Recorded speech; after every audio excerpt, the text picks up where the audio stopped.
So along with my colleague Terry Anderson, I'm very pleased to help organize this session and to moderate this session on priorities for Native Americans and First Nations regarding the Columbia River and the greater waters of the Pacific Northwest. We are pleased to host this session on behalf of the Hoover Institution's program on renewing indigenous economies. And so I have a few slides. The program on renewing indigenous economies is launched about 10 years ago at the Hoover Institution, and it's a collaboration between scholars, tribal leaders, and when it was launched initially, a lot of the interaction and the leaders that were part of getting it going were in US, in Canada, and in New Zealand. And so this was the work of Terry to get this project going. And so we're both economists, so our focus has been on supporting research and ideas that could renew indigenous economies. But the project itself is very interdisciplinary, so we have programs that involve historians, anthropologists, legal scholars, environmental scientists, and then everything is vetted and worked with tribal leaders as well. So there is lots of, I'll get to this photo and I'll have you look at it for a minute and think about it. But I want to point out that lots of our focus of the program has been on natural resources because they're so important in Indian country.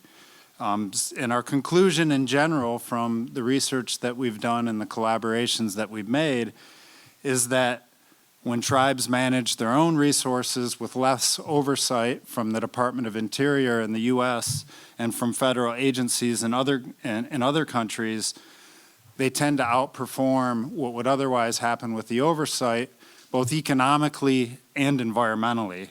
So examples include the Salish Kootenays management of forests in the northwest Montana. It includes tribal management of water resources in the arid southwest. And it includes examples of tribal management of energy resources ranging from fossil fuels to renewable energy like wind and solar. But today's conference, of course, is focused on the Columbia River, and that's something that's near and dear to my heart, in part because this is a photograph that hangs in my living room. Does anyone know what this image is of, by the way? What is the prominent feature in this image? Beacon Rock. Beacon Rock. This is Beacon Rock in the Columbia River Gorge, and this is an image that my wife and I, when we lived in Portland, Oregon, before we were married, so it was 30 years ago or so, she found this image in a dumpster, actually, behind an art shop on the Willamette River. And she fished it out, and she thought, oh, this is a beautiful image. I can iron it, and we can display it. And so she had a friend who was a woodworker, a young woodworker, teenager at the time, and he collected wood at the Columbia Gorge, actually, and he built this frame for the image. And so this is what sits in our living room, which is not in Portland now, it's in Madison, Wisconsin, but it's a reminder of that great river, the River of the West. And when I look at this image, one of the things I think about is like how it demonstrates the recreational and amenity value of the river, and it makes clear, which may be obvious to others, but it's a constant reminder to me of how long people have benefited from those kinds of uses of natural resources like a river. So this was circa 1900, so 125 years ago. There was immense recreational value from the river. But of course, indigenous people relied on the river and its resources for centuries before this image was taken and for centuries after. And their livelihoods and cultures were built around this river. So recreation and amenities were certainly part of it, but only a small part of that river's value. And you see this in these images. And so, some of the research that has been conducted through our program and some of the collaborators that we've worked with have had a focus on the Pacific Northwest and a focus on those salmon fisheries. And I think from that research, three remarkable, what Terry and I consider remarkable parts of salmon management stands out, and I think lessons to be learned for modern fishery management, both in the Pacific Northwest but across the world. The first is that the salmon were managed by systems of clan-based ownership at stationary sites like the one you're looking at here. This is a salmon weir. It can block salmon swimming upstream, and a steward or owner or manager of that site can selectively decide which fish to let through, which not to let through, which to harvest. And so, you had a lot of selective harvests where big fish were allowed to swim through to spawn and repopulate.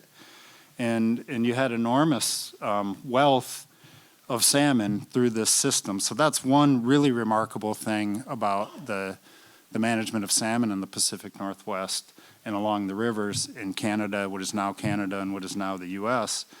The other remarkable thing is that the salmon harvest could be a focal point of these amazing ceremonies, these lavish ceremonies called potlatches.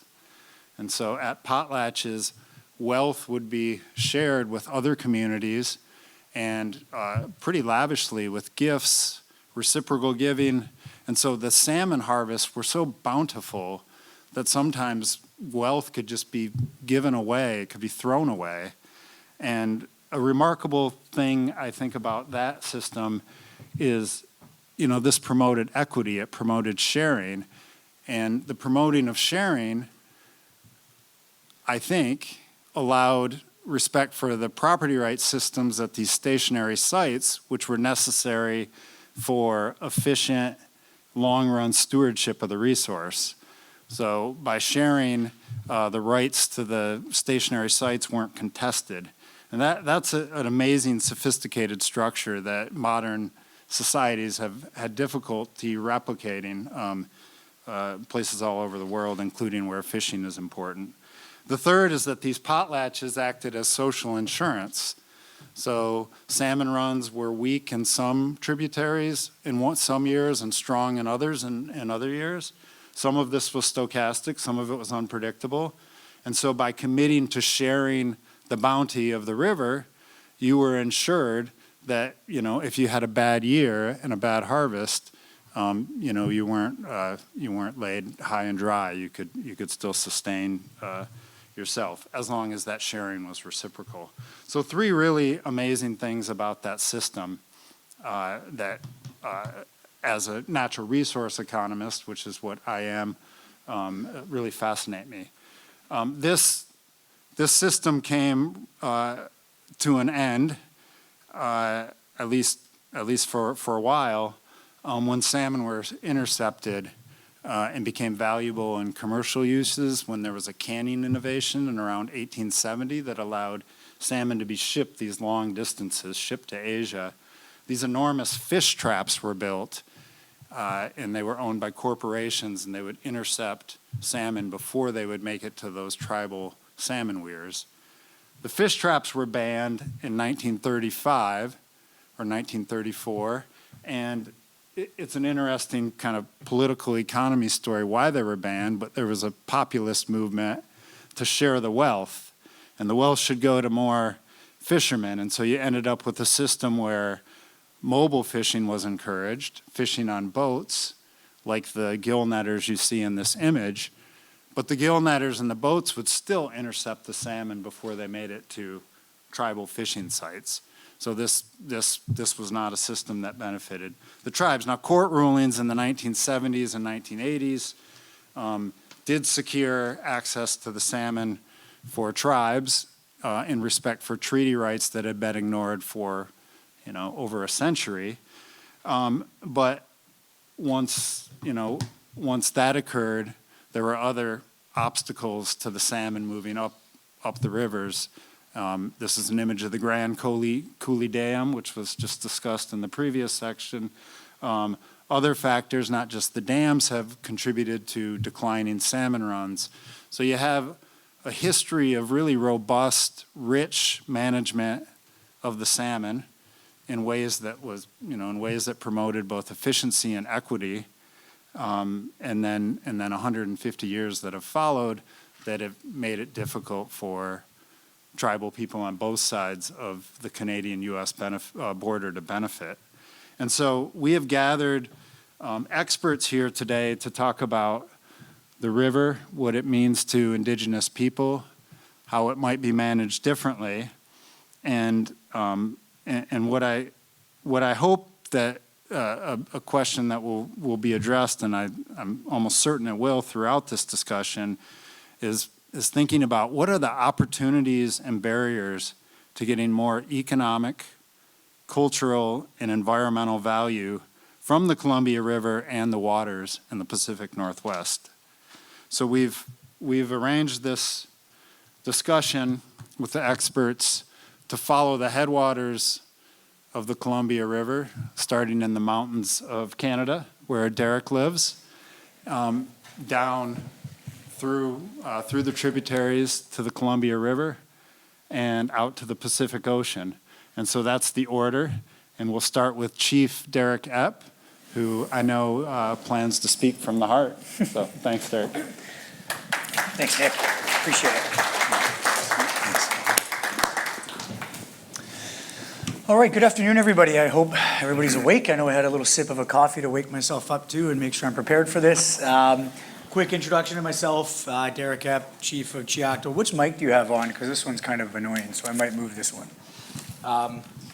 Yeah, can you hear me now? Can you throw on the... Yeah, that's probably a bit better. Okay, great. So Chief of Tzeachten First Nation, located about an hour and a half east of Vancouver. I've been chief for a little under a decade now. I make the joke that I got elected when I was 12. I look so young. But yeah, I've been doing this for quite some time now, and with a real focus in on building economies for First Nations across Canada. That's pretty much the only place I play politics is in, we call them our First Nations financial and lands management institutions, national institutions, First Nations Tax Commission, which I'm here on behalf of, solely tasked with really supporting First Nations creating public-like sector revenues to support the economic self-sufficiency, self-determination, so we can invest in environment, invest in salmon rehabilitation, and invest in our culture, and that's a lot of what I do. Also the chair of the First Nations Finance Authority, which we are really fortunate that we're able to access low-interest financing rates to support First Nations economic ventures, culture ventures, environmental ventures, whatever it may be. We have about $3.5 billion in loans out currently across Canada, and we are scaling up to about hopefully $10 billion in the next 5 years of supporting First Nations economic growth and prosperity. With the sole purpose of being self-determining First Nations, which really proud to say my community is. We're not dependent on federal transfers. We do what we need to do for our community. We're part of the Salish community, so meaning that we don't have, prior to contact, we didn't have that fictitious border that really is now delineating us and separating us. I have members all over Lummi, Tulalip, you name it, across the Washington state who are also members of my community. And really, I could spend a day talking about our institutions because, like Nick, I got surrounded by a lot of economists who really, and I've absorbed a lot of their knowledge and really taken on that passion of building economies for our communities, and it's something that really is a passion of mine now as well.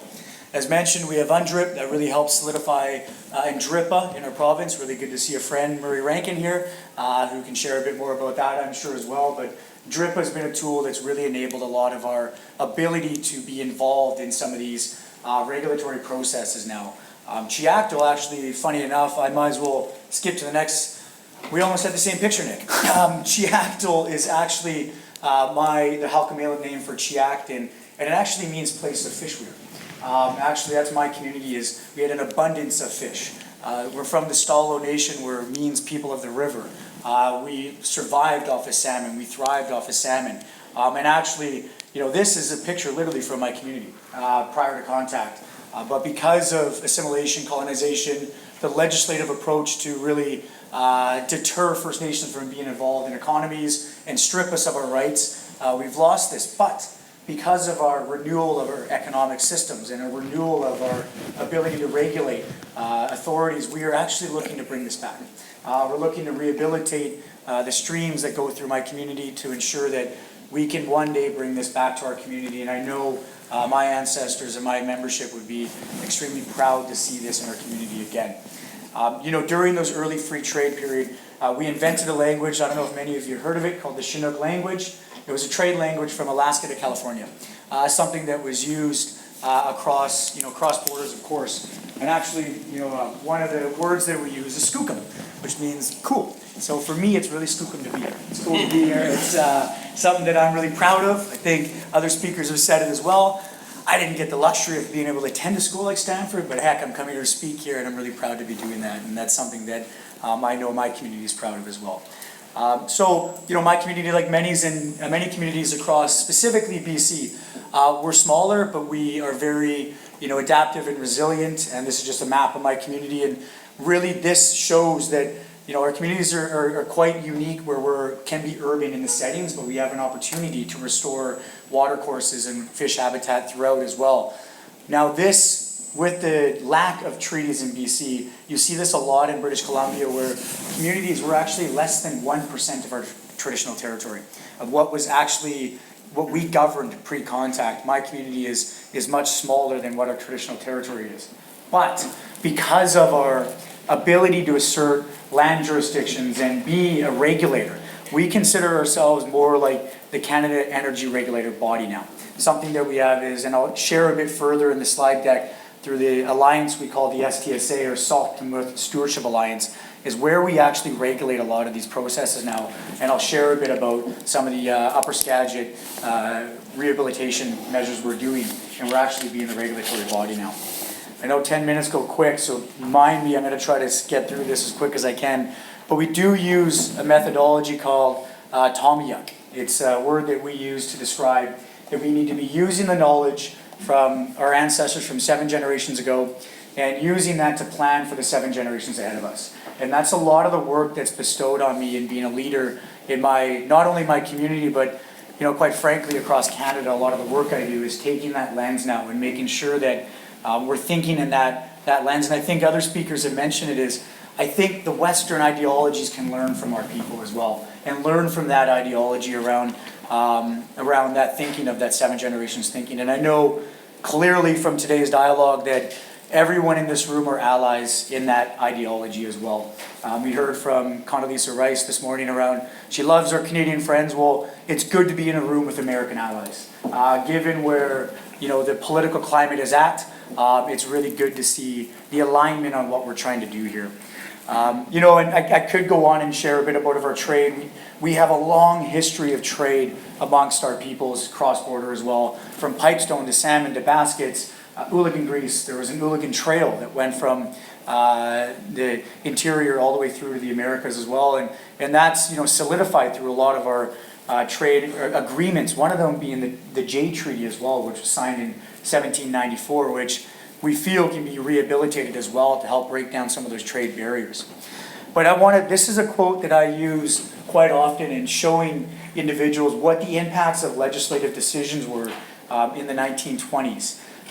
Here's one example. In BC, we, of course, not very little treaties were signed, meaning that we were left fighting the land question and trying to fight those land questions and claims through court procedures in the 20s. But when the provincial government realized that, wow, these Indians actually know what they're doing, they actually looked at a methodical and legislative approach to stop us. So they called on the federal government of the day to say, we need to stop these individuals from actually fighting the land question. So in 1927, the Conservative MP asked one of the members from the Haida Nation, Peter Kelly, a question around, because they were implementing legislation that would actually take away our right to raise funds to fight the land question in court proceedings, to try to get back land rights, to get back stewardship rights, to manage our territories, and actually be a part of the economies. And ask the question, and you go ahead and read the quote if you want, because I got the 2-minute warning here, but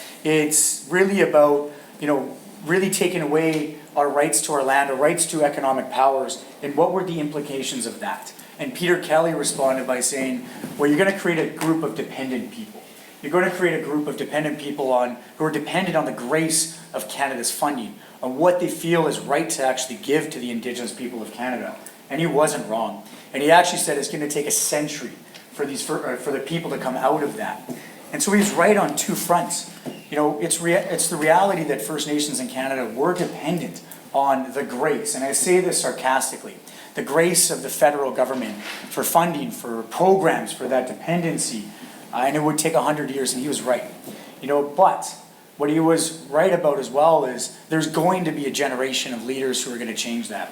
And I feel that, I've been in this position to try to change that. And I feel like I'm using these platforms now across, international boundaries to help change that. I think we have an opportunity to do something different. And I'm really proud to be a part of that process as well. Now, I want to leave with a couple examples. And I know most of this is around the Columbia Treaty, but, I think what we're working on right now in Canada with the cross-border, with the Upper Skagit, you'll see here the Upper Skagit Waterhead, Ross Lake, and Upper Skagit in and around the Manning Park area. We're actually, I know the Columbia Treaty is being really shelved almost by the federal government right now, but we're having examples of how we can actually work together cross-border with the Upper Skagit tribes, and it's working. We've actually now protected the area in the red, was one of the only areas that was unprotected by the province, and we worked cross borders to actually put in measures to remove the mining proponents in that territory, to make them clean up their act as well, and we're going to hold them to account.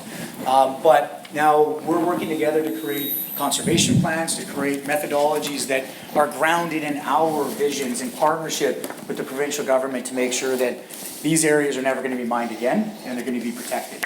And we're doing the same thing with the Seattle City Lights. I'm sure Kurt probably knows a bit about the Seattle City Lights project and the renewal of the license right now.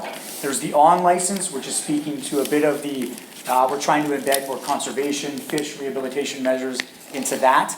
But the off license is something that now we're taking the regulatory processes that we've built through these economic institutions and jurisdictional institutions, and we're actually going to create an off license agreement to be compensated for revenues lost, so that we can invest that back into wetland rehabilitation, to creating new fish habitats. That's a lot of what we're doing. I heard the comments around adaptability, and that's what we're trying to do in our territories as well, is adapt to the climate, adapt to the current circumstances, and provide mechanisms and avenues for those salmon and other habitats to thrive. And we're actually being very successful with that in our territories right now, because we have the jurisdictions, because we have the economies, and we have the financial means to go do it with or without the government. And that's what I really enjoy doing right now, is actually doing it because it's the right thing to do, and not because the government's telling us that we can't do it. Won't get into all of those, but I'll finish with, you can read these at your leisure as well, but I'll finish with something that actually, my dad was a big Bob Dylan fan, and he said Bob Dylan invented rock and roll, which, I really do, I enjoy listening to his music as well. And one of his songs that I was listening to recently is Times Are Changing. And it reminds me, if you look back, he wrote that song, about 60, 70 years ago now, in a very different reality, a very different world that we were living in at the time. But those words ring really true today. And it speaks to, get out of the way, government. Senators, governors, either get on board or get the hell out of our doorway. Because, you know what, we are going to be doing this with or without the government. I think that's what's different in Canada right now, and what we're doing with DRIP and UNDRIP. We're doing the right things because we have the financial means to do it, because we've built the economies to do so, and we're going to do it because it's the right thing, with or without government. So I'll leave you with that. Thank you for your time. Thank you for allowing me to share, and I'm looking forward to actually getting into this dialogue with you as well.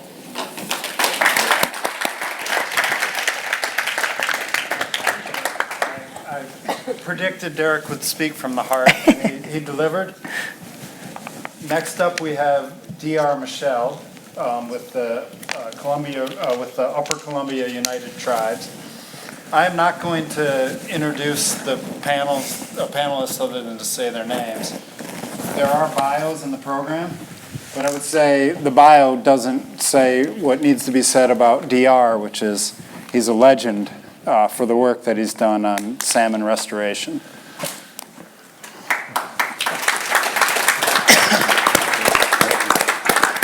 Appreciate those kind words. Please get me started before I even get started. Good afternoon. My name's Michel. I'm a citizen of the Lakes and Colville Bands of the Confederated Tribes of the Colville Reservation. I've been executive director of UCUT now for 17 years. We provide a common voice in our region through the collaboration of the UCUT tribes, the Coeur d'Alene tribe, the Confederated Tribes of the Colville Reservation, Kalispel Tribe of Indians, and the Kootenai Tribe of Idaho, and the Spokane Tribe of Indians. Together, we work for nearly 2,000 tribal citizens. We manage and influence nearly 2 million acres of reservation lands and at least 14 million acres of Aboriginal territories.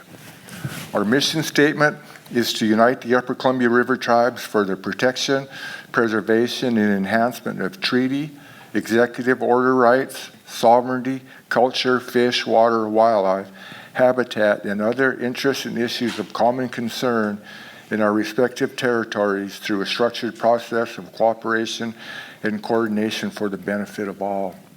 And our mission statement used to have for the benefit of all people, but we've recently went through a strategic planning process and thought about our mission statement and who we are as tribal people, and we took the people off, and this is for the benefit of all. And when we say that, we talk about all living things, all who we are. So our mission statement, in my mind, guides, directs, and gives us that reason for being who we are. We kind of, and I'm going to jump around here a little bit because the river, the region, in this whole process is kind of that way. It's hit and miss, and it's all over. And we'll talk a little bit about the Columbia River Treaty and the facts that the tribes have been in that process since the beginning. In 2008, we started talking about the treaty. And in that sense, we talked about it as adding that third leg of the stool.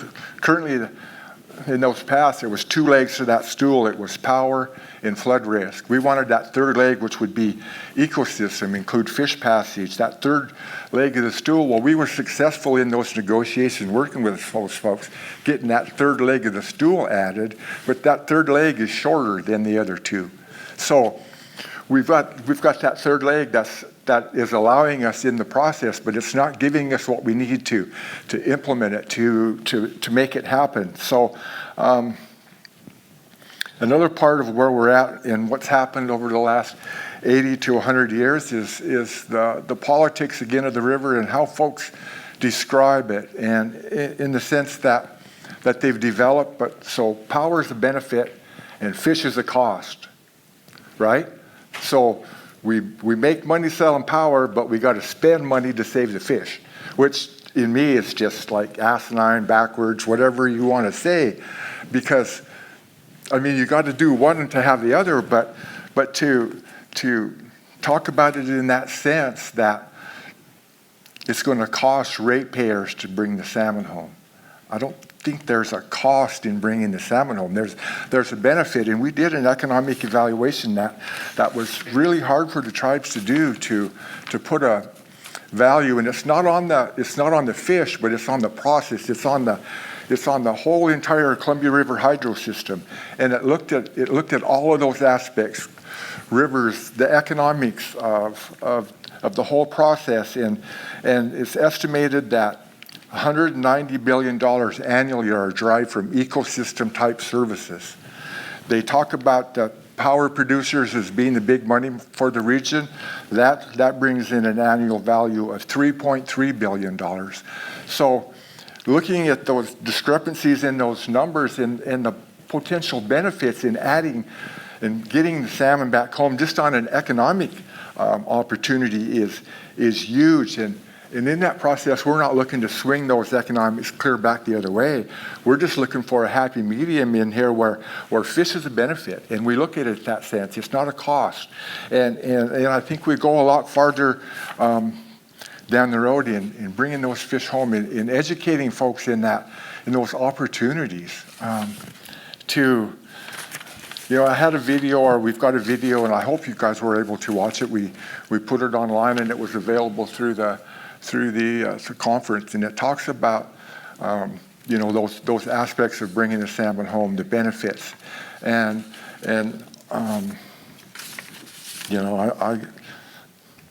I'm sorry, I just get a little wrapped up in these things, and speaking from the heart sometimes, can get in the way, and in a sense that you get emotional and you kind of forget your way, where you're headed, and what's going on. So I'm just going to spend the next couple of minutes here talking about home and what it would mean to my family. I have a great granddaughter. She's going on 2 years old now, and that's who I get up in the morning for. That's who I work for. I work for the Upper Columbia United Tribes, but I provide these things, and I do what I do. I've been living out of my suitcase for 17 years. That's not because I like traveling. That's because I want to correct that historic wrong. I want to bring that salmon home. I want to be able to take my kids down to the river and throw a line in the river, and to be able to do what we did for thousands of years, and to imagine not having that for 80 to 100, and then to have those opportunities to revisit that, to have a chance to bring them home. And we've had cultural and educational releases, and early on in this process, we were told that the salmon forgot where they came from, and you could get them above Chief Joe and Grand Coulee, and they're just going to turn and come back downriver where they've been for the last 80 to 100 years. And those salmon totally proved them wrong. We put them above those dams, and they headed north. We turned some fish loose at Kettle Falls there up in Canada. They went through the Keenly Side Dam at the locks, and they were above there at the bridge. There's some pictures and photos of salmon that was released at Kettle Falls that's made it into Canada. We've got spawning in the Kettle River and some of those tributaries that hadn't had fish in them in again, those 80 to 100 years.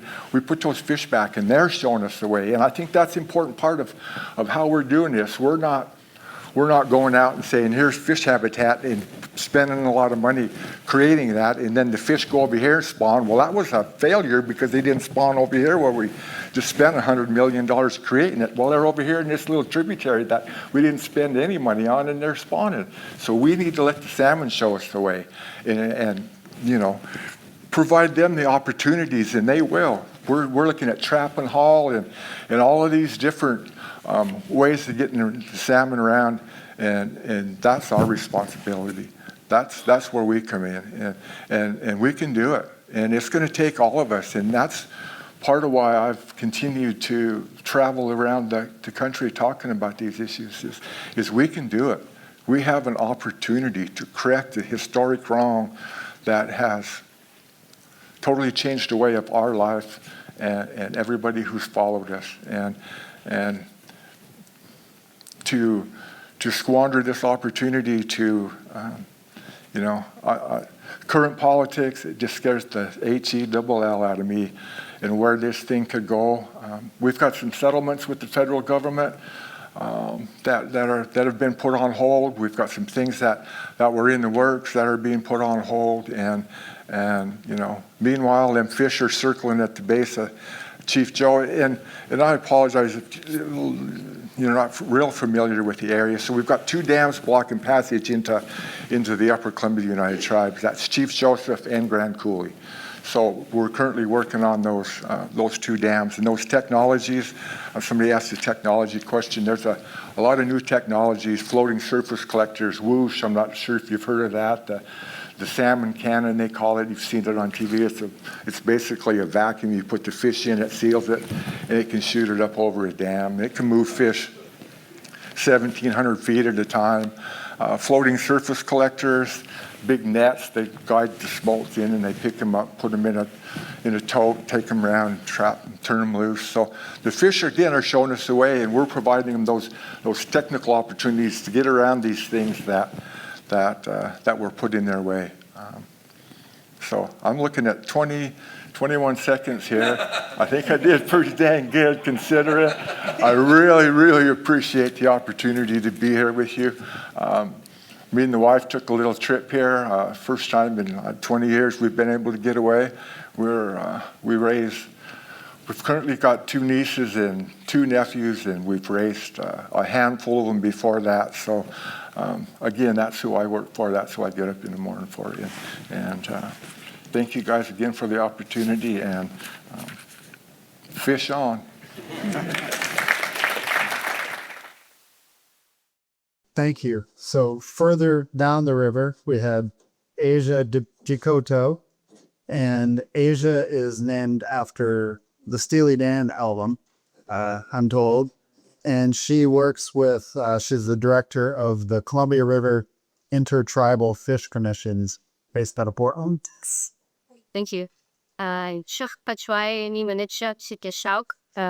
Asia DeCoteau. I'm a citizen of the Apia Nation. I've been the executive director for the Columbia River Intertribal Commission for the last 3 years. I've been working for KITBIN, which is our acronym for the last 15 weeks. So I'm kind of going to talk a little bit about just PRIPIC's effort to increase survival of the stage in a naturalist life cycle from spawning gravel to spawning gravel. So PRIPIC represents 4 tribes in the Columbia River Basin, depicted on this map right here.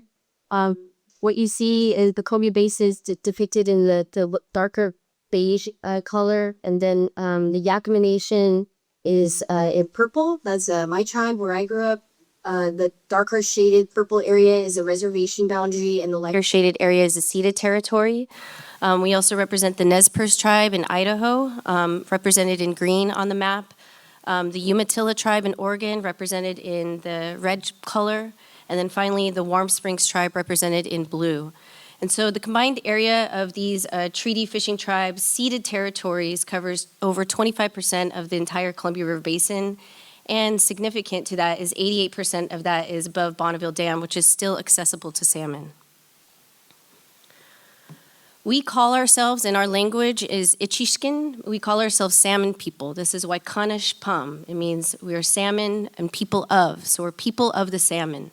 Historically, salmon have comprised half of our calories consumed, and even today, the tribal fish consumption is way over 10 times the national average. This concept of salmon arrives from our creation story, and really this concept of first foods, where we honor these resources, first honored with water, chush, and then it comes the salmon. So even when we have our religious ceremonies, that is the order in which we set our table. We always have water at the beginning of a meal. We have salmon, we have deer and elk, we have medicines and bitter roots and vegetation and plants. And then we have huckleberries, and at the very end of the meal, we honor it again with water. Our 4 tribes signed treaties in 1855, and these are significant because in those treaties, we have similar language, which includes the right to hunt, fish, and gather at all usual and accustomed places in common with the citizens of the territory. So these are not rights that were given to the tribes, rather these were reserved rights, rights that we still have today and exercise freely, especially when it comes to reserved fishing rights. When you look at the Columbia River and the salmon decline, as noted before, we see that at the signing of the treaties, there's an estimated average of 15 to 20 million, and even that's controversial. It's probably more than that. And then you see this drastic decline, mainly from canneries and overharvesting and habitat degradation, up until about the 1970s, 1980s, when actually CRITFIC was formed. And then you got that uptick, where today we have about 1.9 million fish going over Bonneville Dam. So quite a bit significantly decreased from where we were in the historically average. So back in 1977, our 4 tribes came together to create the Columbia River Intertribal Fish Commission. This was on the heels of the Civil Rights Movement, and also as what was going on in the Puget Sound, as well as what was going on in the Columbia River, these fish wars. So we were being denied access to our reserved treaty fishing rights to fish. And so our 4 tribes came together thinking, we can stand together, as one of my leaders always says, we can point fingers at each other, but if you put those fingers together, it becomes a fist. And that's much stronger and much powerful. And one thing also to note is we were being prosecuted into county and state courts. And so in 1983, we formed our own enforcement agency or police department so that we would be able to cite our own fishers with our own laws and regulations around fish into our tribal judicial systems. So right now, CRITFIC has grown quite a bit.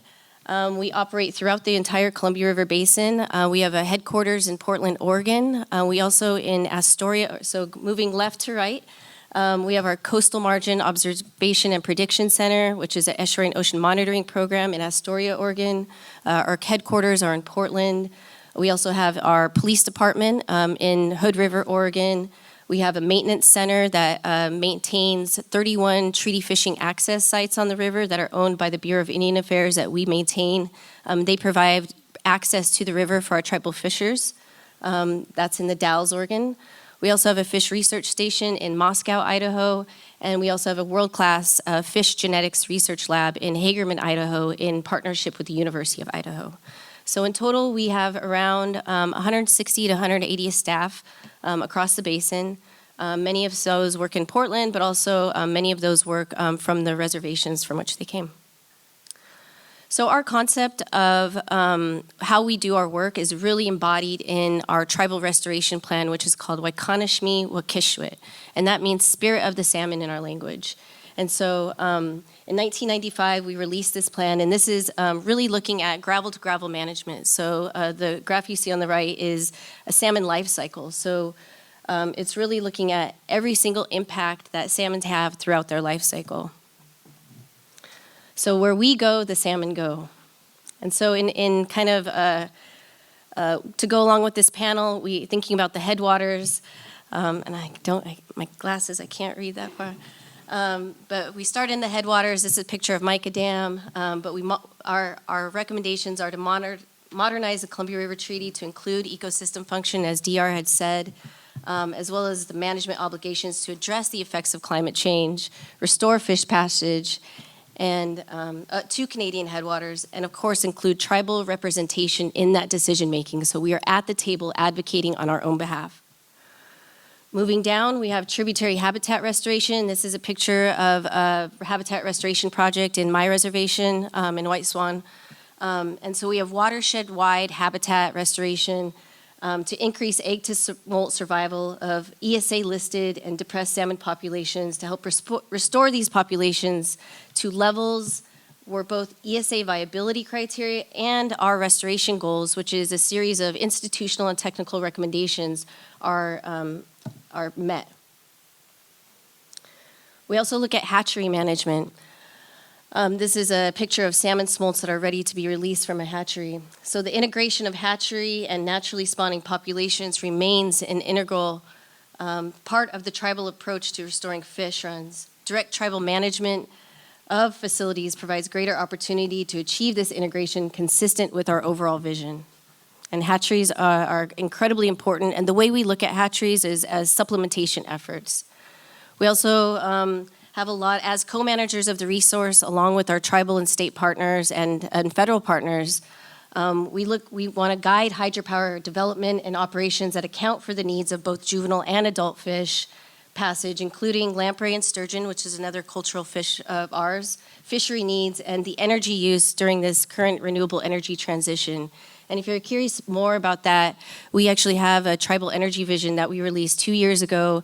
You can find more about that on our website, but it offers 43 specific recommendations around 9 different categories where it puts tribal interests and priorities first as we move to more renewable energy into the system.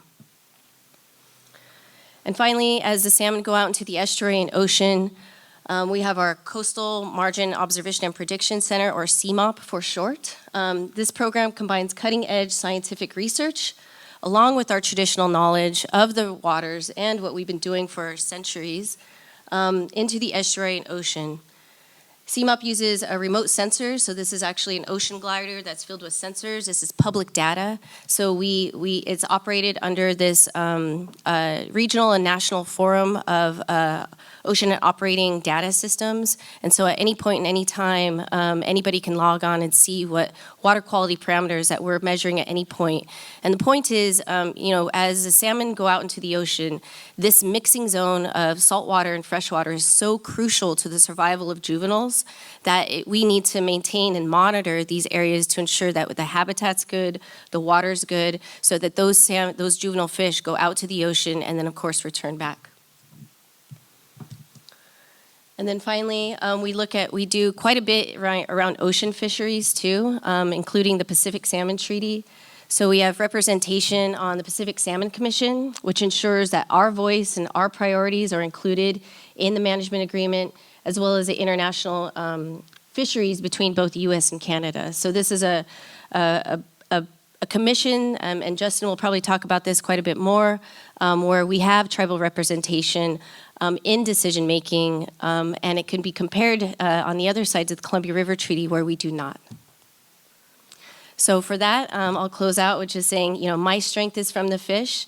We are working together to make sure that we have fish for the future, but as to DR's point ahead, I don't do this for myself, I don't do this for you, I do this for future generations, for my kids' kids down the line.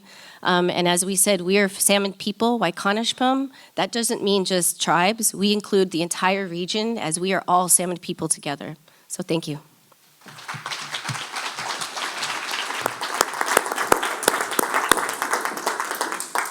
Thank you. Next we have Justin Parker with the Northwest Indian Fishery Commission.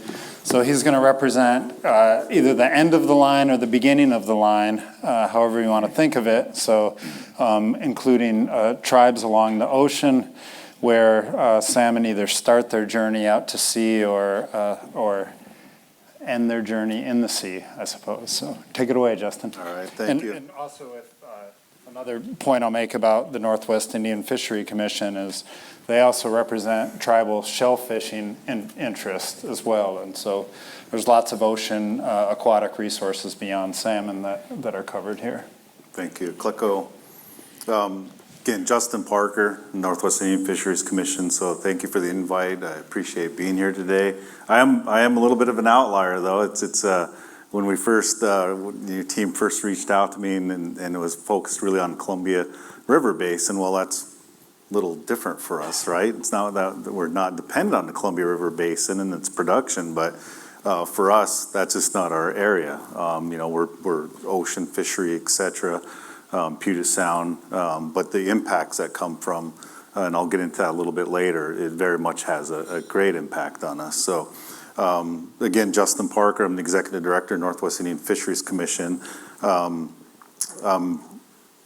Represent the 20 Western Washington Treaty Tribes. Basically, if we from the snow caps, Cascade, out to the white caps, 200 miles out in the ocean.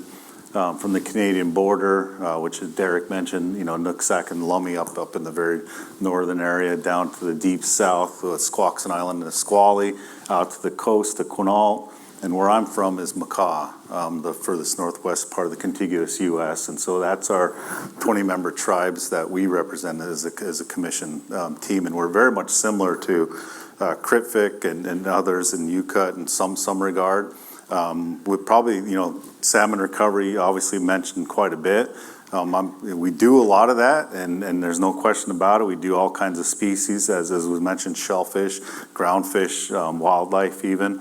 But we're a little bit different from Critfic in that we don't have the enforcement component. The enforcement component lies with our 20-member tribes. So there's some little nuances there, but of our 20-member tribes, I thought having this little bit of a backdrop provides a little context to get to my last slide. And so I'll kind of go through these a little quickly, but we have 5 treaties with the 20-member tribes. They're all pretty similar in language, just like they are with the Columbia River. Mine's a little bit different, Treaty of Nia Bay, in that it's one tribe, one treaty. But other than that, the language is fairly similar. The right to take fish at usual and custom fishing areas, which I'll get into a little bit here, because that's what ultimately jumped forward. So those are peace treaties from 1854 and 1855, and like on the East Coast, which were a lot of them were war treaties, ours were peace treaties. And in those treaties, we reserved and retained certain rights, and basically what led to the fish war that somebody mentioned in the 60s and 70s. In fact, shameful plug here, but we do have the Fish War documentary that is now live as of mid-April.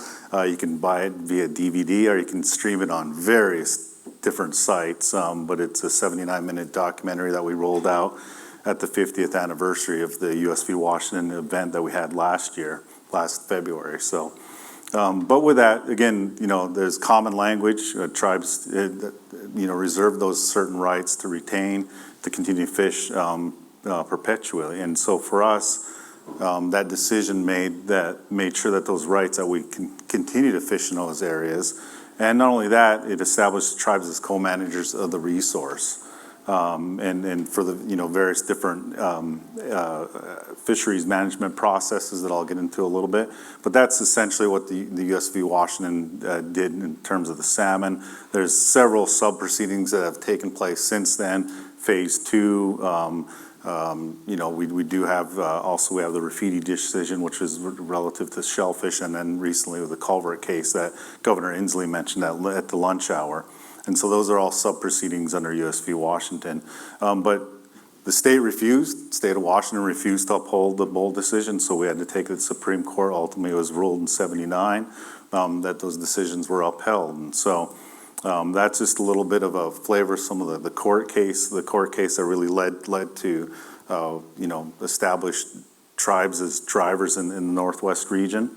But one of the big things that really happened, turning point in 81, I would say, is not only this decision right here, Howe v. Baldridge, which is the Howe tribe out on the coast, who sued at the time Malcolm Baldridge, who was the Commerce Secretary, and basically that forced us to really manage differently. And somebody, I think Asia might have mentioned it, but we managed system by system, watershed by watershed, gravel to gravel management, basically. And that's what led to the fallout of the Howe v. Baldridge. So thank you for the time. I would keep going too. So he went 5 minutes over though, actually. So I'm gonna get a little bit. But anyway, that forced us to develop really long-term plans, and as we move forward with our co-managers, state of Washington, and also the federal side too, as you submit your plans, which we just did the other day. But our purpose and role is really, we're here to support our tribes. We provide technical support, we provide legal advice, we serve as some of these pillars are tried and true today as they were when we originally formed after the 74 Bolt decision. We serve as a clearinghouse, so we do a lot of communications. We act as a forum to pull everybody together, all of our tribes. We meet on a monthly basis and speak from a common policy standpoint, if you will. And so these are just some of the different aspects that we do on behalf of our tribes and for our tribes, and move at their direction. And so I think that's really needs to be clear. But really, this is the last part of this section. The last few minutes is where I want to spend a little bit of time on. Because we're really, again, we're focused on the salmon piece to it, but we're so involved in so many different areas. Halibut, black cod, as well as we rely on our Canadian counterparts too. And that's that really gets us into part of what I want to talk about here. And so our tribes, we've implemented these gravel management plans. And so as we just approved myself and the director of WDFW just signed off on the Puget Sound Salmon Management Plan for 25-2026 just a couple days ago. We're moving forward, submitting it to NOAA, and ultimately get approval, make sure we have that coverage that's necessary. And we provide, tribes provide the policy aspect to it. We provide the technical staff to help them move forward. There's a lot of, we're feeling the impacts, with the federal government being reduced, some losing some of their staff to the probationary or early retirements, or just flat out giving up on this administration. So not having them there has really impacted us leading up to this package because, that's a Pacific Fishery Management Council, for example. You meet Thursday to Tuesday. You're meeting through the weekends, you're passing back new model runs, you're sending it at midnight, and then when your federal partners can't react to that or provide another alternative, it makes it very difficult. So internationally, as Asia mentioned, Pacific Salmon Commission, that was in 1985 when that was signed, and that really got us to the point of, we're fishing off of their stocks and vice versa, and so we got to do something a little bit differently. And so when the International Pacific Salmon Treaty was signed, that created the Pacific Salmon Commission, and we have tribal representatives on that in that forum as well. Domestically, when it comes to our federal waters, as I just mentioned, the Pacific Fishery Management Council that was established under the Megson-Stevens Fisheries Conservation Act, and also domestically when it comes to the state marine and freshwater, on the government-to-government basis, as we work with tribes in state, or excuse me, we work with the states of Oregon, Idaho, Washington, et cetera. That's where that domestic part of it comes in as well. Anyway, it's through these different management forums that really tribes try to work on a collective direction, where they want to move, and obviously they're always thinking about the conservation needs to make sure that we're only taking what we need and that we're leaving enough for future generations. And as was mentioned earlier, want to make sure that we're looking out for the next 7 generations. It's just not just us. It's just not us in this room. It's not just us out on the water. For me, I grew up out in the ocean, basically, from the time I was 9 years old till I got done with college when I was 23, and then I worked for my tribe for 7 years. But I grew up on the ocean, trolling for salmon, and then in the Straits of Juan de Fuca, gill netting for largely sockeye at the time. Fraser River sockeye, which I am Nuchano too. So over in Macau, we got a lot of relations on Vancouver Island, and so I'm also Skloum descendancy as well. But I'm an enrolled Macau tribal member, and that fisheries is still a huge part of what we do. And it's not just, I heard a lot of terminology in terms of economics, but I also want to put a little bit of different plug because it's all also about our way of life, who we are, our traditions, our culture, our different practices that we do, and that's hugely important. Somebody mentioned a potlatch, in fact. I don't remember who's, was that, you mentioned a potlatch? I was just at a potlatch at Jamestown Skloum as a witness for a naming ceremony, and when you don't have the resources to provide the salmon, to provide venison, to provide shellfish, to provide, you name it, what we live off the land and in the water, it makes it very difficult to put on those potlatches, and you have to go. Well, there's times where we've had to buy fish from the Columbia River, or trade, or we barter, for different things. And so, because when you put on a potlatch, it's not about accumulating your wealth, it's about giving away your wealth. And so that's what potlatch is all about, is you're giving away your wealth. And so I just want to put a little bit of a spin on that because we're in dire straits, and I know I didn't really get into salmon recovery because I knew a lot of these folks would be folks on salmon recovery. We're very, very much hugely involved in habitat restoration efforts, environmental degradation, trying to stop the bleeding, if you will. It's all part of our Treaty Rights at Risk initiative that we put forward to the White House in 2011. The hatchery production, even though, like I said, we're not in the Columbia River, we can't, I know one of the slides Asia has, where the salmon go, we go. Technically, we can. That's the difference between us and the recreational fishermen. We have to stay within our usual and accustomed fishing area. So we can only go so far south, down the Chehalis Basin, or we can only go so far north, that imaginary boundary that Derek talked about. And so we're very much limited on what we can do and where we can go. And so that's why it's important for us to continue to push for better habitat, fresher water, cleaner water, cooler water, but also that hatchery production is a necessary piece of our fisheries and in our harvest. And we can't focus on the harvest piece. We've done that enough. We've done it in the 70s and 80s. We reduced by 70, 80, in some cases 90% in certain watersheds. And so the harvest piece is really managed strongly. It's very conservative when it comes to the management of it. But that hatchery production is so so critical, and not only just in the Columbia River, but the Fraser River, for example. And so that's why the International Pacific Salmon Treaty comes into huge play when it comes to fishing off the Fraser for us, and maybe the Columbia River for folks in Canada. So anyway, I just wanted to leave it with this. This is my longtime boss. You know, I've been working for the commission now for almost 25 years, and Billy Frank was our longtime chairman for 35 years. So one of his quotes is still tried and true to this day: as salmon disappear, so do our tribal cultures and treaty rights. We're at a crossroads and we are running out of time.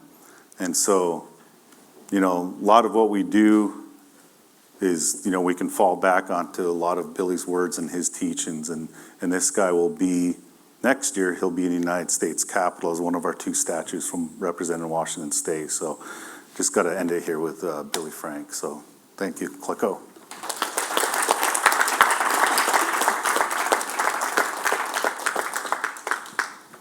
Thank you. So the plan is that Terry Anderson and I will ask a few questions for a moderated discussion, and then we'll pass it on to the audience to ask the panelists questions. So Terry, do you want to start?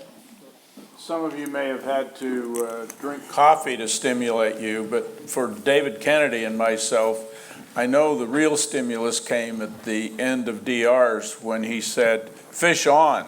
Because for us, that means, oh, I've got one. And I thought that was pretty enough to wake me up but I took a new meaning out of fish on from all the panelists here, and I think it's an important one for the river that we're talking about. When I've followed the center and the work of the State of the West conferences, and when David contacted us and we talked about this conference, I sort of thought, gee, it's kind of pretty narrow. The West is bigger than that. But I have a map on my wall that my wife gave me, a cutout in metal of all the rivers in Montana. And I thought, oh, wait a minute. We really are pretty connected to this Columbia and to lots of other rivers. We're upstream from virtually everybody. We have water flowing into Canada, into the Gulf of Mexico, into the Pacific. We'd have to carry some to get it clear to the Atlantic, although some water out of the Milk River goes into the Hudson Bay, so that's pretty far north, and I could take that as part of the Atlantic.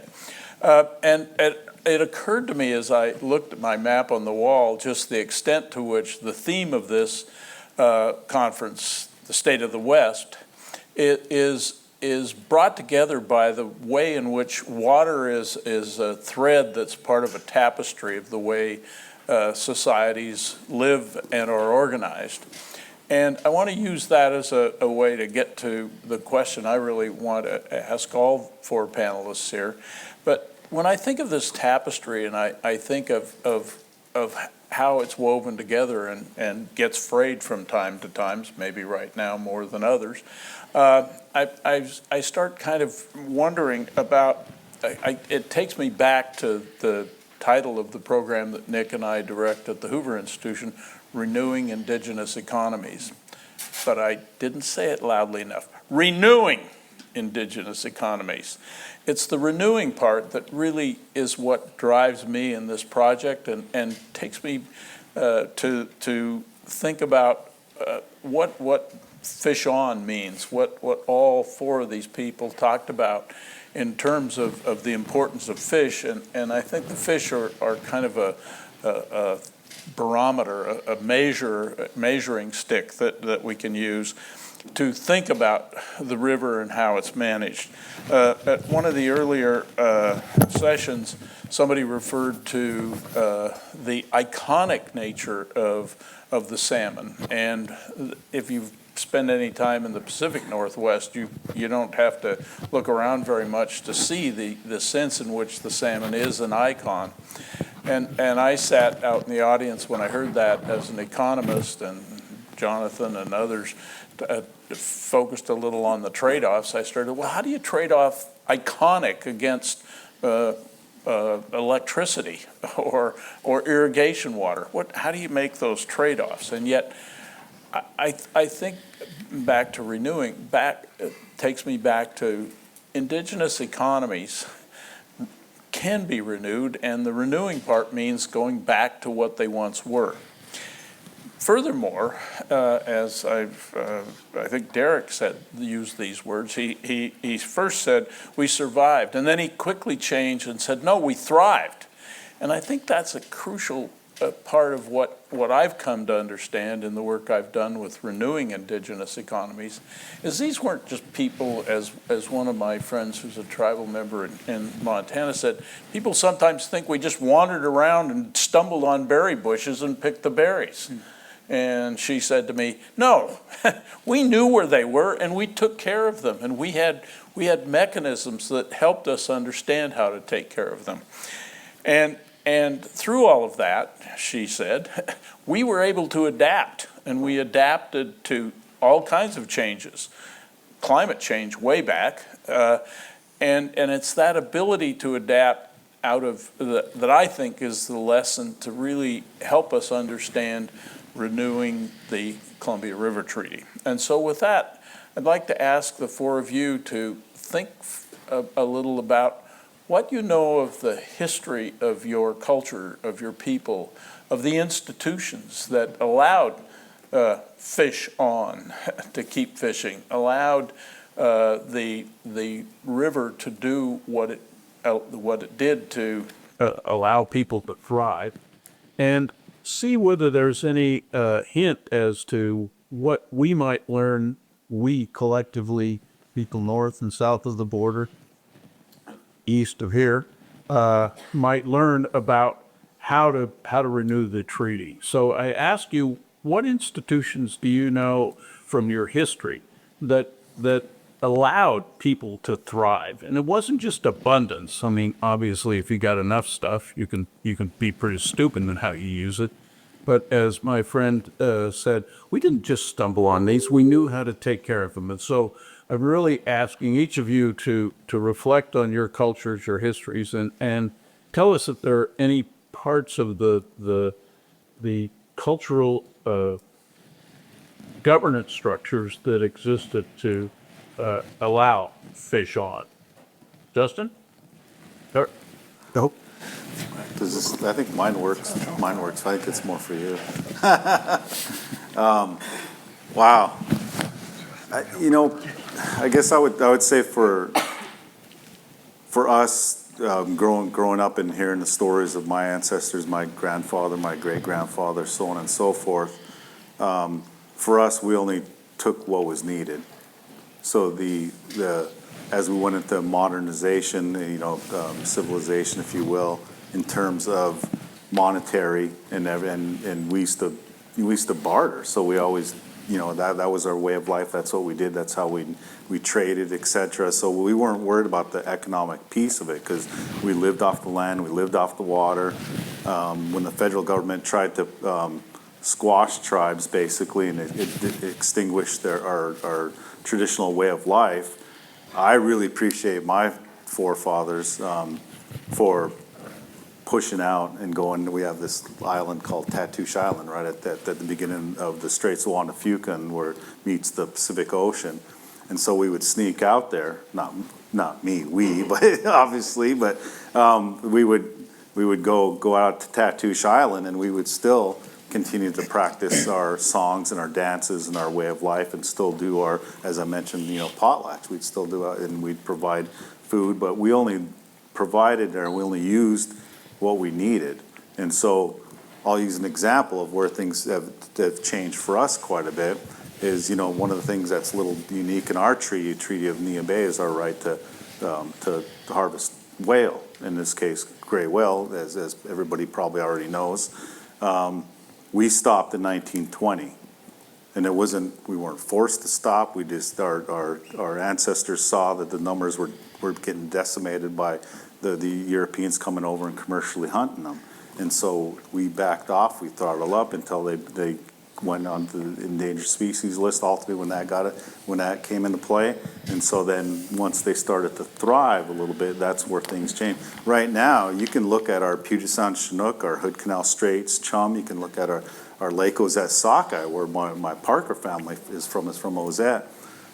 Those have been listed since 1999 under the ESA, and we're not any closer to having them removed from the Endangered Species Act. As much as we've been doing on hatchery production, as much we've been doing and spending on environmental issues and habitat, especially habitat restoration. And so, and we have the talking about science, we do have the data to back that up. We do a State of the Watersheds report every 4 to 5 years. We're going to be rolling out the 2025 version, probably midsummer. It's about a 400-page document. Each of our tribes has their own chapter for their watersheds, and you can tell where improvements have been being made, or in a lot of cases where it continues to decline. And so, anyway, I'll just leave it at that, and I'm kind of going on a little bit too much here, so sorry. Can you hear me? Is this working? Hello? Okay.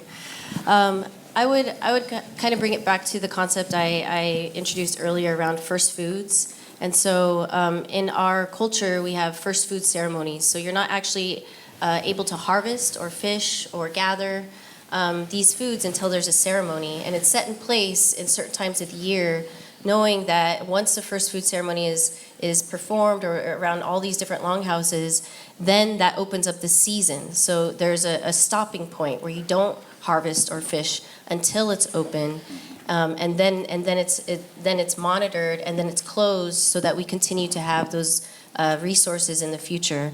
A clear way we do this now is through our fishing seasons. So the way the tribes operate fishing seasons is we first open a ceremonial fishery. So those are just fish that we catch just for ceremonies for our longhouses for each of our 4 tribes. After the ceremonial fishery has been completed and those longhouses have had their first food ceremonies, then we move into a subsistence fishery. So that's just where tribal members are able to catch fish for themselves, for their communities, for their elders, for their fridges and freezers, for the rest of the year. Only if the numbers are there, because we work on a population-based harvest, only if the numbers are there, then we open up a commercial fishery, which is when we can benefit economically by it, and that's not always guaranteed. In fact, each year it's becoming less and less so, especially in the spring. The fall fishery is a little bit different, but there are tribal people who've depended on this economically for generations and generations who no longer can depend on that anymore. And I think in terms of governance structure, the way we operate at CRITFIC is under a consensus-based model. So we have the Fish and Wildlife Committees from each of our 4 tribes, which comprises 46 individuals, where each tribe has a 1 vote. And so when we come together, there's times when tribes don't agree, and that just means that CRITFIC, which is a political subdivision of each of our 4 tribes, we're kind of like the technical and policy arm, we just don't take action, but each tribe is able to move ahead on their own. Only when the 4 tribes come together for consensus, then we move ahead collectively together. So I think that's a model that we've had for since time immemorial, that we continue to this day. Oh my God. I hope this is working. You hear me all right? So for us in the blocked area above Chief Shoal and Grand Coulee, that education process is different, and it's been slow in the sense that when I went to school, we didn't learn anything about the dam. They didn't teach us. They didn't talk about it. They didn't tell us where we were. We just knew that every summer there, the reservoir would be down for spring runoff, and there'd be miles and miles of beach to play on down to the river. So, we threw our shoes off at the last day of school, and we didn't pick them back up till it was time to go back. We spent all summer down to the river, not having any idea that there used to be salmon there, any of that stuff. So for us, that educational process has been from like the beginning, like who were we, who are we? And for some folks, it hasn't been necessarily good in the sense that they don't know who they are, and that leads to alcoholism, drug abuse, all these other things that are out there. So that education process, and through some of these things, I've talked to folks who who've attended the salmon ceremonies. We had a canoe journey. We bought cedar logs from the coast, and we give them to the 5-member tribes. Coeur d'Alene's hadn't had canoes on their waters in over 100 years. All their canoes were burnt or buried or destroyed, back whenever. So that reconnecting, that education process, each one of those tribes carved a canoe, and we had a big gathering, and they came from their waters, and we all met at Kettle Falls, and we had a salmon release, and so, that education, that's who we are, and that's who we've always been, and that's what we're working to bring back, that connection to the water, to the river, to those things has always been there. The only thing missing right now is the salmon. We have a ceremony at Kettle Falls on the solstice every year to call the salmon home. We click rocks together like the water's running and the rocks are turning. We click rocks together and we sing songs and ceremonies calling the salmon home, knowing that they're not there, but continuing to work to ensure that, again, my great-granddaughter has the opportunities that my grandparents had. They were the last ones to see salmon at Cooley Dam. It was my grandparents. My mom was born in 1940. My dad was born in 1937. The salmon were already gone. So we're at 5 or 6 generations without, and we talk about 7 generations. I think it's time that we kick that 6th, 7th generation in and we give them back what was taken from us. And it's not, and when I say us, I mean us, everybody it was taken from. So, we'll end there. Thank you. Yeah, thanks. Good dialogue. And I think a couple things come to mind is just the alignment of, I've been fortunate enough to travel around, the world now with meeting with Indigenous populations, and you see the alignment of all of our values globally from Indigenous people, and you see very similar ceremonial practices, song, storytelling, and that's how we pass down knowledge as well. And we're oral people, meaning that we pass down stories and traditions and governance models, and the way we conflict resolution is oral. And part of what we were able to do in BC now through some of the regulatory processes, we found a way to get oral traditions and oral knowledge recognized in the court systems. And this recently was done through the Trans Mountain Pipeline Expansion Project, albeit, at the time, DRIPA wasn't enacted in BC, so we had a lot of uphill battles in that, but we found a way to have oral traditions actually recognized in the court systems now, which is now with DRIPA and UNDRIP has a lot more teeth to it and a lot more, and really it's acknowledging some of our traditional governance systems. And that goes as well to, some of the points that were made around education as well, pre-contact or even, the early days when a lot of our elders would watch our young ones as they grew up and figured out we knew every child had a gift and had something to give to our community, our society. And that's something that I think can be, the Western society can probably look at and see that every child has a gift, no matter what diverse background they have or what talent they may have, and that's something that, in our communities now we're trying to reinvigorate, bring back those processes, those ideologies, and bring back those cultural teachings that I think will provide a lot of our next generations the ability to think differently and really be able to thrive and become who they're meant to be.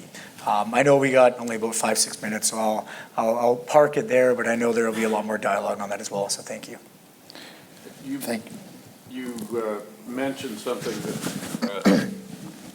that I think is true on both sides of the border, and that is that the Indigenous voices are louder than they have been in the past, especially when it comes to these issues as large as a cross-border treaty. Why do you think that's happened? You just said it with regard to your people. Yeah, I think it's a multitude of factors. I think for in Canada as well, you saw the generations before, leaders before me, having to literally fight tooth and nail for any minuscule right or anything that they could. It was an uphill battle. It was always having to, pound your fist on the table to get heard.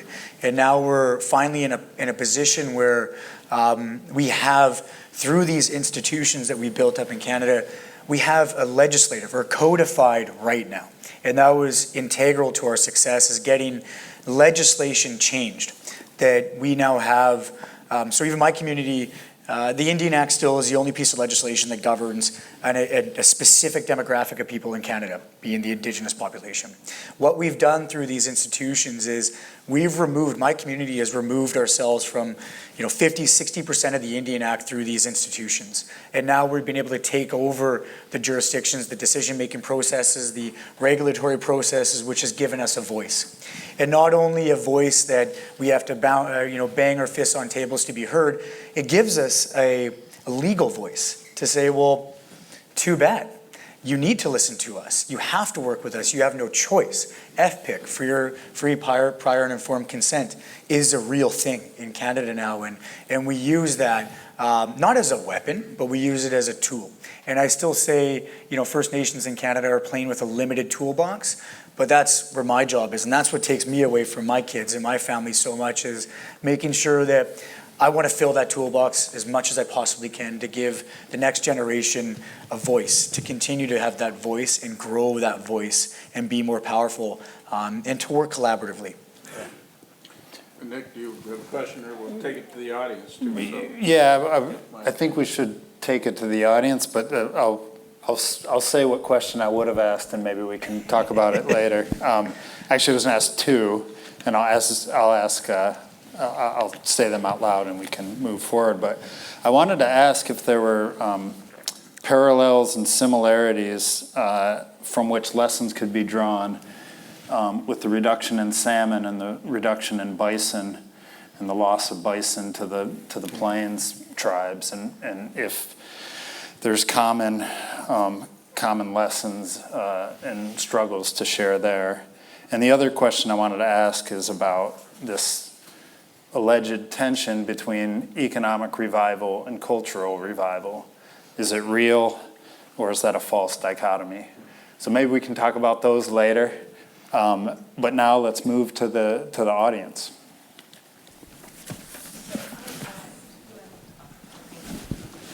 In this chair. Thank you so much for this conversation. It was very informative. The salmon discussion is everywhere. We have some of that happening in our region here in the Bay as well. We often argue over the numbers. How many fish come up? How many fish go down? It's always about numbers. And I always wonder, how we can do better at having good data to inform these processes. I guess we kind of always get stuck in those numbers and we never make progress. So I'm wondering, in your experience, how should we approach this observation data that we need to justify or actually convince people to come to the table and be willing to do things to improve the ecosystem health? Jump in. Yeah. Go ahead, if you want, Justin. Sure, yeah. I talk too much already. So. It's just different times now. It's even just in my heyday when I was talking about fishing in the 80s for me as a kid in my early 20s. The pressures, I just couldn't imagine, being a fisherman nowadays. It's just so difficult. When the Nault decision, when that happened in 1974, Washington State's population was 3.5 million people. We're 8 million now, pushing it, just shy of 8 million. 3 of the last 4 decades, well, actually going back to 82, 92, and 2012, the state of Washington added 8th, 9th, and 10th congressional district.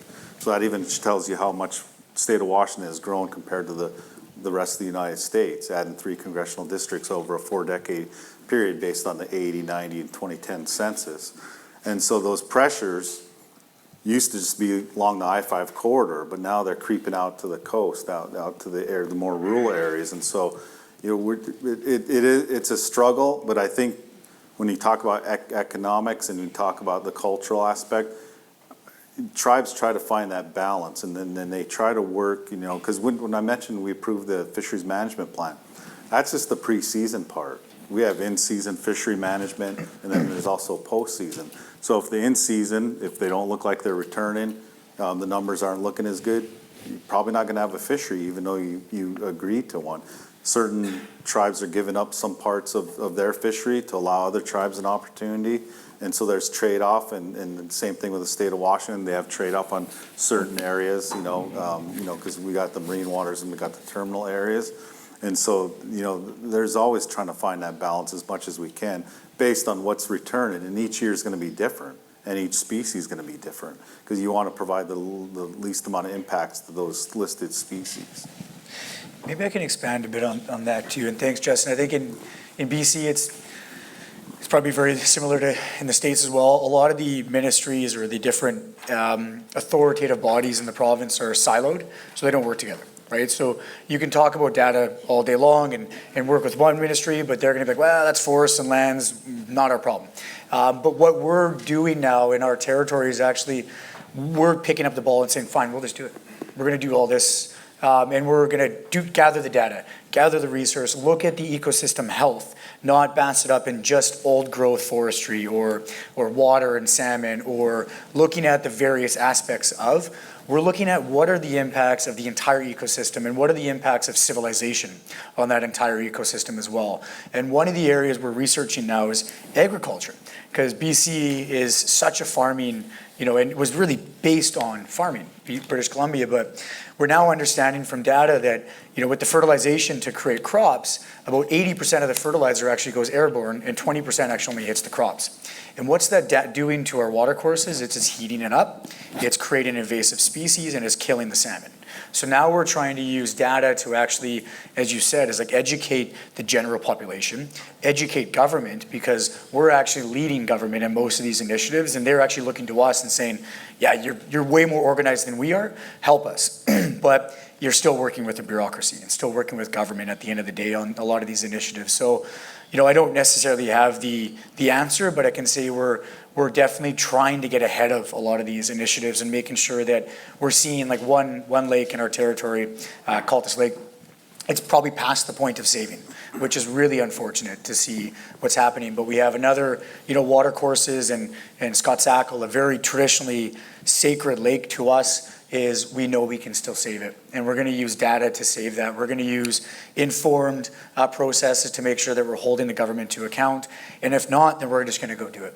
And enough's enough. And that's kind of where our heads are at with all this as well, because we do need to make sure we're restoring those fishes in the water courses by using data.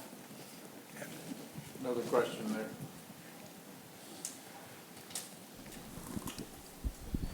This is kind of tying back into Professor Parker's question, but one of the first executive orders that President Trump signed was titled "Putting People Over Fish."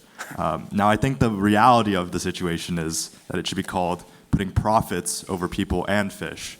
How do you think we can convince other stakeholders in the region, like farmers, miners, now AI data centers, that it is in their interest to protect these fish? It's in their interest for profit to also protect the fish, rather than that false dichotomy kind of idea. I'll take a shot at that, and in the sense of that education, and it's you guys. You're coming up behind us.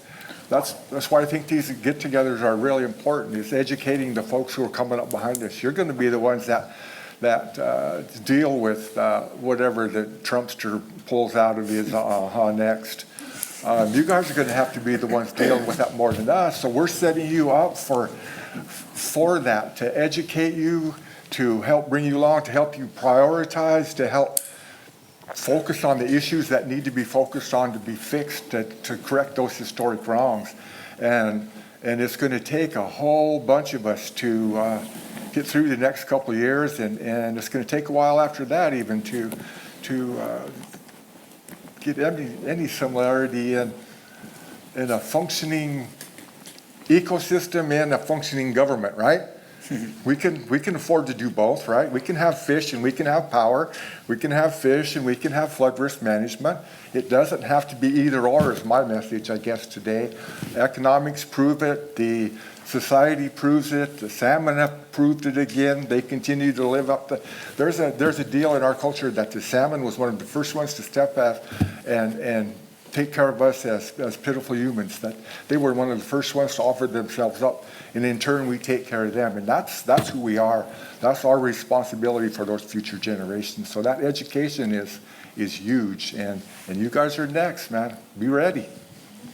I would also add there's a lot of examples of work currently being done or has been done too that we could learn from. Jay Inslee, Governor Inslee actually brought one of them up earlier in his remarks around the Yakima Integrated Plan. And that came about after probably 30 years of, instead of gravel to gravel, we called it gavel to gavel management because it was court to court. You didn't talk to each other, only through your lawyers.